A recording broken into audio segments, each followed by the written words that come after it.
people meet their friends here, waiting. Oh, you can hear conversations, and I remember a friend of mine was driving by years ago, and he said to me, "You'd think they were getting into a Rolling Stones concert, waiting." It was just spilling into the street. It was a warm day. But, it's like, we're very thankful, that we're still getting those crowds.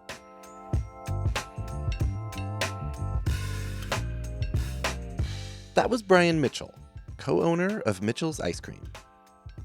I'm Jeff, and this is Storied San Francisco, a podcast all about the artists, activists, and small businesses that make this city so unique among cities. Welcome to part 2 of our episode on Mitchell's. If you missed part 1, please go back and listen to that. Brian is joined on this podcast by his sister and fellow Mitchell's co-owner, Linda Mitchell, and Marlon Payumo, the company's operations manager.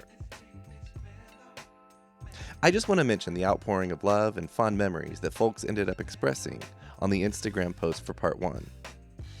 It was an amazing validation for why I'm even doing this episode. So thanks to all who liked and commented. Here's Linda Mitchell. Were you asking about the how we got the Asian flavors? Yeah, I'm assuming that didn't start in 1953. No, that started about 1965. Okay. So a customer of ours, his name was Emerson Clark, he introduced himself to our father, and he brought in the owner of Gina Corporation, whom we still buy from today. Gina Corporation in the Philippines. Okay. And they process and package the fruits that we make today. Okay. So he introduced them and talked about mango ice cream. My dad said, "Well, what's a mango?" So he got a little education there. Right.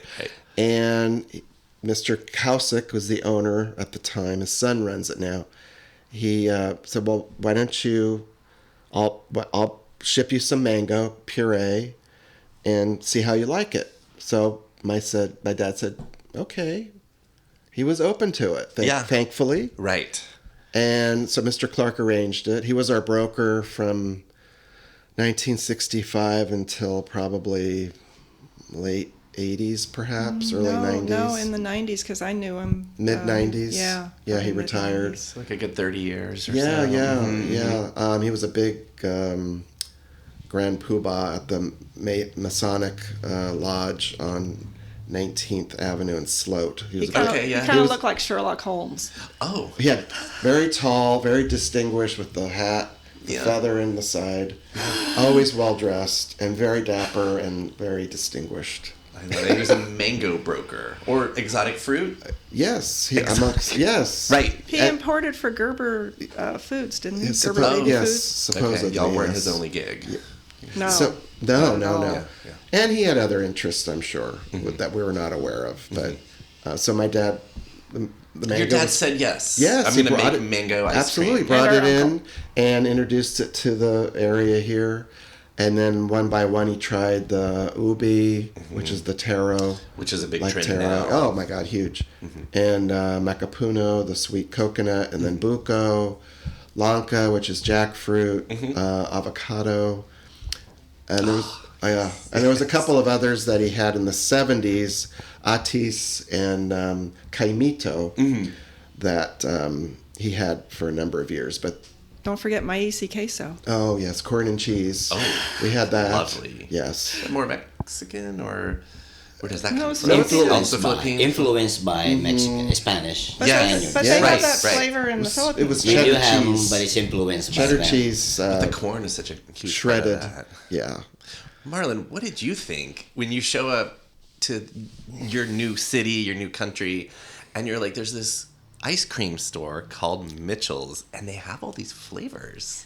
Were they familiar to you? No. Oh, okay. No. The flavors? Oh no, the flavors. Yeah, that's what I mean. Yeah. Oh, absolutely. Were you thinking like, what's happening here? What's so amazing about it? Now, the beauty of this. I think this place is such an amazing place for me to be into because it's influenced, like the mango, Philippine mango. Who would have thought? I had no idea Mitchell's all about. Right. Just the mango that I had. Acquaintance brought it over, And who would have thought that over the years, me as a Filipino, a newbie from San Francisco, would stay and be blessed and lucky enough to be here and represent Mitchell's with Filipino flavors. Amazing. Amazing. It's not just one or two either. I mean, you No. just rattled off a bunch. It's like, and I looked at the menu, your menu out front. I'm like, there's a lot of cool stuff. A lot. And that's what's more amazing about it is it just complements the quality of product that they have to mix in with the Filipino flavors and all. And that's what come out with such an amazing flavors. And we couldn't have a better representative than Marlon. Right. And his wife, Wanda, who's the other manager. Right. Yes. They're very proud of the institution, the product, and I see you always beaming when you talk to customers. Very proud. Yes. I am super proud. But that's genuine too. Absolutely. Right? Yes. Absolutely. Love it. Coming from a country, third world country, I barely spoke English when I started here, as a matter of fact. Know nothing about business or work, and was given the opportunity to make a living. And this is what I have right now. Turned out to be a family. So great. Yes, and I'm proud to say that. Yeah. And it's for real. That's what happened over the years. Yeah. We're not blood related, but we're all connected in one way because of this company, and we're so blessed and thankful. That can be deeper than blood, I think, in my opinion. Absolutely. Those relationships. Yes. Interesting. I want to know, because in 1965, like, how did some of those new flavors land with the public? Was it right away?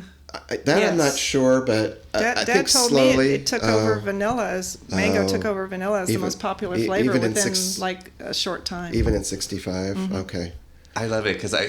Well, I think it makes sense because why would he have pursued bringing in all the other fruits and experiment? Yeah. And the then city was changing at that time. Yeah, 1970, Filipinos start immigrating to the U.S. And then we have a competitive company called Magnolia, which that's the ice cream company in the Philippines. Okay. And then a company started up here in Pittsburgh, California, in I think 1970, around there. Okay. They took the name. Of Magnolia? Yes. Okay. Magnolia didn't know that until years later, but then it was too late to do anything about it. Statute of limitations, I suppose. So they started selling to the grocery stores, even before we really did. Selling exclusively Philippine flavors? Yeah, like quarts and half gallons. Okay. Yes. Yeah. Because they're the brand in the Philippines.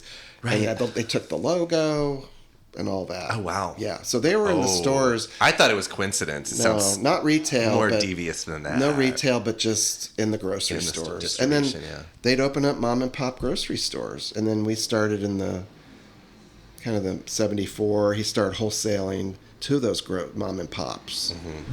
And a lot of the mom and pops are gone these days. They're all big Safeway size stores. Right. So, yeah. But, and then he tried the ube, and then the word got around in the Filipino community and the Hispanic that they've got, our native fruits, and then the Hispanic love fruit flavors. Fresa. You're talking about here in the Bay Area. Yes, here in the Bay Area. Yeah. Yeah, so mango was big with them. Is big with them also. Yes. Yeah. And coconut. I'm just going to say I'm biased, but like also mango just kind of speaks for itself. I freaking love anything mango. Yeah, me too. But I know people that are not crazy about it. That don't. Yeah. It's not my cup of tea. That's our sister's favorite flavor. It's kind of what's unique about Mitchell's, though, is that you have the more traditional peppermint. I saw Oreo on there and peanut butter and stuff like that. Yes. Yes. So it's like it's our niche, and it still is. Yeah. Even though everybody else is making it, or a lot of other companies are, but people still come here for the authentic. Right. And you guys have been doing, we talked about ube a long time. And that was probably 66, maybe 1966. But here in the last 5 years or so, I've been seeing it. Oh, it's exploded. Nationwide. Yeah. Nationwide. Everything's ube. Yeah, Trader Joe's makes ube ice cream. Correct. And y'all are, you don't have to like be snarky about it, but you're like, yeah, we've been doing that. We've been doing that. We have it. And I do believe, since we were the first to import mango from Gina in '65, I believe we were the first to make these fruits in the country. Right. They weren't selling To anybody make those else. into ice cream. Yes, Yeah. absolutely. I believe that. Yeah. That's amazing. Not just the Bay Area. Right. Well, I'm going to just go along with that. Who knows if it's actually true, Well, but it yeah. sounds good to me. Yeah. I know the first time I came across Mitchell's would probably be like early 2000s. And I saw the line, and I was like, "It's ice cream." I think it was like a warm day. I was like, "Oh, I could go for some ice cream." And then when I got to the menu, I was like, "What's happening here? This is super cool." So anyway, I think it does make you all stand out Still. as far as to this and there day. aren't a whole lot of Brian ice cream came stores. out with a lot of very interesting flavors. He put together some flavors that, up to now, it really stand out. Like the grasshopper pie. I saw that I one. think the peanut butter indulgence. Yes. All those, I think, I remember Brian came out with those flavors. And he's still trying to I develop do more two flavors. a year, maybe. Because Okay. you can't drop the old standbys. Right. People get upset. Do you still do that sort of Not- test kitchen kind of thing? Not much anymore, no. Yeah. Well, No. you've made a name for yourself. Yeah. If I may. Yeah, I think the last one I did was Sticky Monkey. I think that was Oh, the last one I Right. did. I think it was this. Is there Banana. banana aspect of it? Banana and Yeah. peanut butter swirls and then chocolate flakes. But So you it's- also came. Grasshopper pie was Edgar, one of our employees, Edwin, and you worked on that one. He had a But Brian's worked on all the the others. genesis of it, and then I just developed it. And so, but let's put this in. Let's put some fudge, and Right. he came up with the name. And then Brian came up with Lucuma, and I thought, who's going to buy that? Yeah. I never dreamed there were so many Peruvians in the Bay Area, and not only Peruvians, but other people from other countries in South America. That's been a really popular flavor. Okay. yes, When did, as for the business, getting into stores, was that kind of right off the bat, or? that was I think mid-70s, 74. Oh, so about 10, or no, 20 or so years into the business. Yeah, probably. Yeah, I Yeah. would say so. Yeah, about 20 years. People approached our father and our uncle. It was so popular. Can we sell you in our store? Right. And then at some point later in the later 70s, then he got into restaurants. Oh, yeah, and that's a big part. And then the Thai people, we sell to well over 100 Thai restaurants. Wow. Big customer base there. Yeah. If you ever had fried banana with the coconut, it's probably our coconut. Yep. Yeah, most likely. Yes. And then that happened in the 2000s when Thai food became very popular. Right. And then there's multiple, almost as many as Chinese now. Yeah. Can I ask about your, I guess, as a business, your relationship with, or just sort of how you consider Mitchell's in contrast to, I'm thinking of two things. Locally, let's start locally, It's It. Is there crossover with y'all and It's like, are y'all competitors or? It's it. No, because they're specific to the sandwich.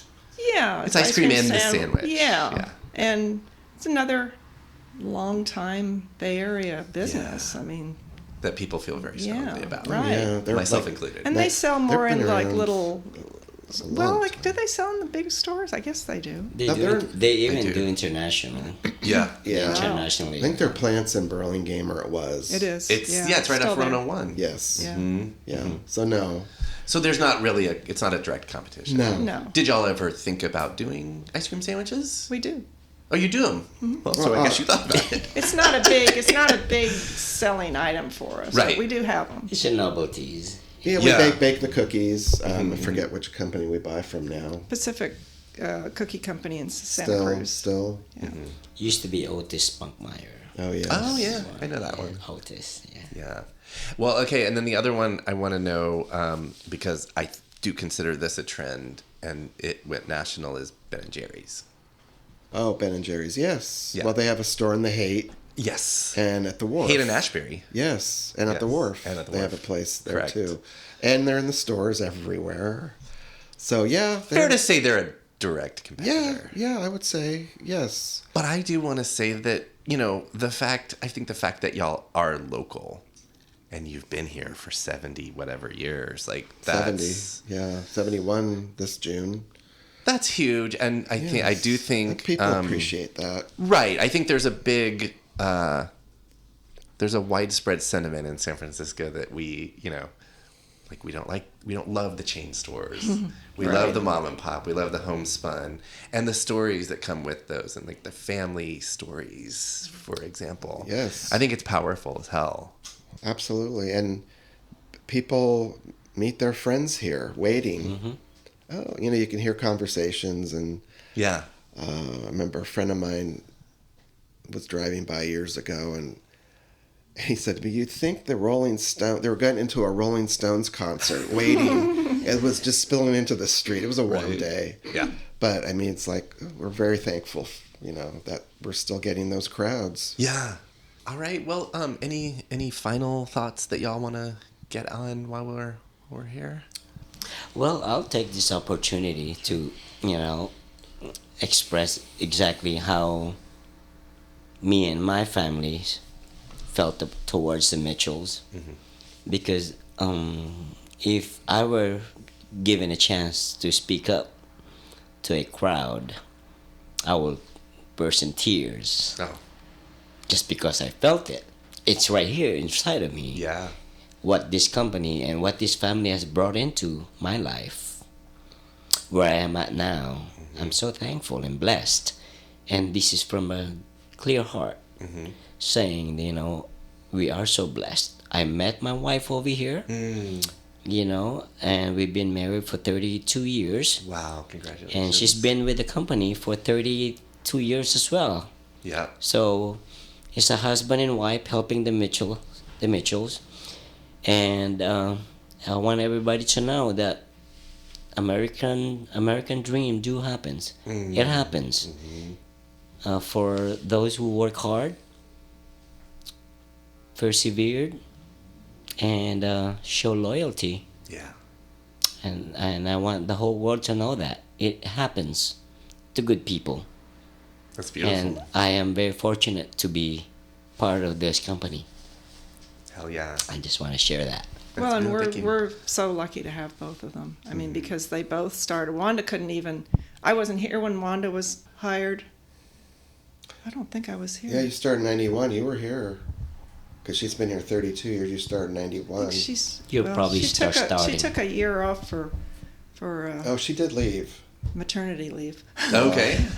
But So then she did leave for a while. But when Brian interviewed her, I wasn't here yet. She was here actually before me. She was working part-time. And she couldn't even count American money. Right. She had no idea how to count American money. She could speak English. Right. But she's gone from that, and Marlon went from 19 years old to, being a supervisor and moving all the way up to managing the store. Yeah, Amazing. they're pretty much running it. And we are Amazing. very particular about how things run. We would not hand it over. We're kind of semi-retired now. We would not hand it over to just anybody. We wouldn't have. We'd still be working 5 days a week. Yes, so we're in the if we process didn't of have- passing the baton. Okay. So, yes. So stay tuned. Maybe I'll Stay have to come back tuned. in about 5 or 10 years if I'm still doing the podcast. Yes, then. probably sooner. Yeah. Okay, the way I actually want to end, and we'll go around the room, I think the same direction. Every season on this podcast, and we're in our 6th season now, we have a theme. And this season that we're in right now, the theme is We're All In It. I think we've touched on aspects of that, but I do want to know, what does that mean to you? We're all in it, specifically in San Francisco. Well, I'd say we're all in it to try and help improve the city and take care of some of the major problems we're having. It's a small thing, but I do volunteer with Refuse to pick up trash in some of the neighborhoods. Thank you for that. And I think anything we can do to help turn our dear, beautiful city around, we should try to do. Okay. We're having problems, but I know we'll make a comeback. We always have. Yeah, exactly. Marlon, what does that mean to you? We're all in it. Well, we're all in it, together in it. I'd say Mitchell Company will keep making the same good quality of ice cream, so that makes sure people that come in, whether they're sad, they're happy, they wanted to celebrate, and make sure that the same quality that they expect from Mitchell's will be the same. And we are in it because we have that commitment. We're making that commitment. Yeah, right on. We want them to leave here with a smile, so we always tell our employees that customer service is every bit as important as what we're selling here. If we didn't have customer service, they can go a mile away and get really good ice cream. Or just get it at a store. Or get it at a store. Yeah, exactly. it's different. The experience of being here. Yes. Yeah. And even the ice cream in grocery stores has improved over the years. Yeah. You know? Yeah, I agree with that. Yeah. Brian, what does that mean Yes. to you? I think we're a touchstone place here, and sometimes we don't realize how important we play a role in the city. We're iconic. We are a legacy business, and we're so thankful for that. And in the community, a lot of schools and organizations we support with the raffles and whatever else. So, and they come to expect it, and we're there for them. And my dad was very supportive of St. Paul's, funding them over the years and all that. And so it feels really good to know that people can count on us, not just for the good ice cream, but of the support out there. Like being part of the community and contributing. Absolutely. In ways besides, here's a scoop of ice cream. Absolutely, right. Yeah. Yes. Yeah. And people come to depend on us for that. And we're happy to do that and feel like we're contributing something rather than just making money, So, and like Linda said, whatever way we can contribute to make the city better, it's challenging, as we all know. And, a scoop of ice cream, if that can do it, why not? Bring a little sweetness.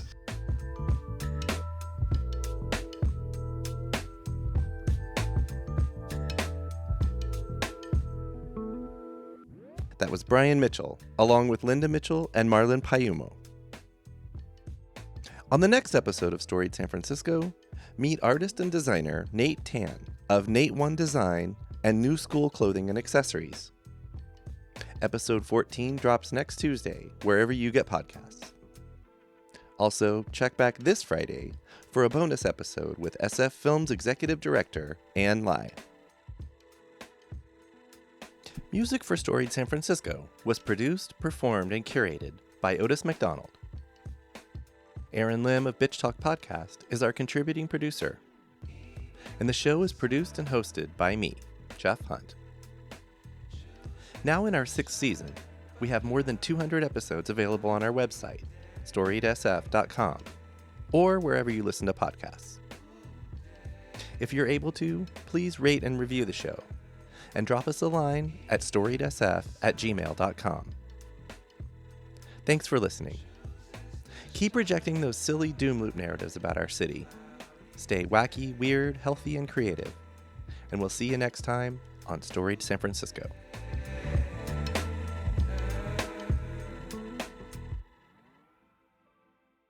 We acknowledge and respect the first humans of the unceded land we call San Francisco, the Ramaytush Ohlone. We condemn the genocide of these and other tribes across the Western Hemisphere. We honor their legacy and history, and we support rematriation and sovereignty efforts. This podcast is a proud member of the BFF.FM podcast network. Learn more at podcast.bff.fm. BFF.FM, best frequencies forever.